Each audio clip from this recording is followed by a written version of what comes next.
The story of the 1916 rebellion and what happened at the GPO is well documented, but we're not so familiar with what happened after the building was evacuated, which is why I've come here today to meet James Connolly, great-grandson of James Connolly. This is the General Post Office, the iconic building of Dublin, where the leadership held this building for a week in 1916. How many were in there? The garrison consists of 300 volunteers in all, made up of London Irish, Glasgow Irish, Manchester Irish. Poets, farmers, trade unionists? Yes, a cross-section, I suppose. I mean, they weren't soldiers? No, they were volunteers. I mean, the amazing thing about that band of men is that they were all volunteers. They had no military training, and yet they took on the might of the British Empire. They held out for a week before the building became, well, effectively took fire as a result of artillery shelling.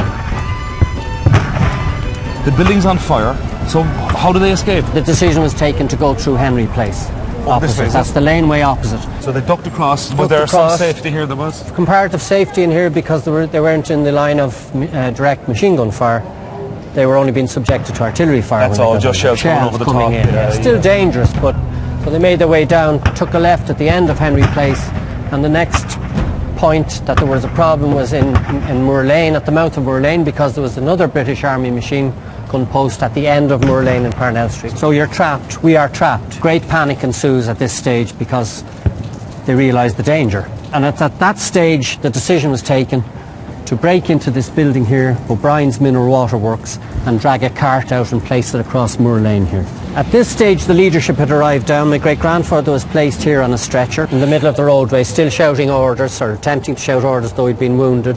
The White House was occupied by Michael Collins and secured. Pierce had arrived into the laneway.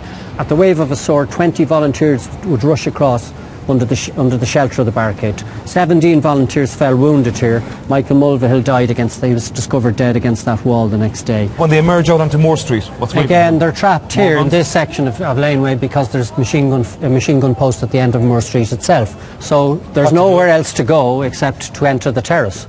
So a decision is taken to break in the side wall of the terrace here through this, what was a doorway then, is now blocked up. The decision has to be taken to continue burrowing their way on through the houses. So they literally bashed their way through? Well, they tunnelled and burrowed and bashed their way through wherever it was possible. In other words, the weakest wall would be taken to bash their way through. And were there people inside in these houses having their dinner? There would have been, yes, as they entered, and cowering in terror, most of them, because of the artillery fire. So all the houses along the terrace, this became a 1916 terrace. This is the last time, the Alamo? Yes, 16 houses were occupied. The entire garrison from the GPO ended up in this modest terrace of houses. And that's what's left of the door? That's what's left of the door. That's a disgrace. It's now blocked up. This is our Alamo. That's a disgrace. And on the very first night, the leaders spend their night in Cogan's, this first house in the terrace. And the Pierce brothers sleep the first night in the first floor bedroom. So these two windows here, it's in there that they slept that night? The first night they slept there, and it's in this house that James Connolly hands his command to the young volunteer Sean McLaughlin.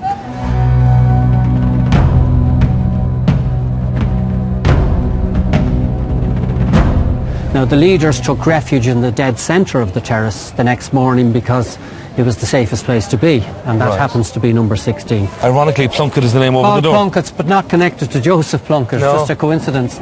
Number 16 is where the decision to surrender was finally taken. It's where the leadership ended up.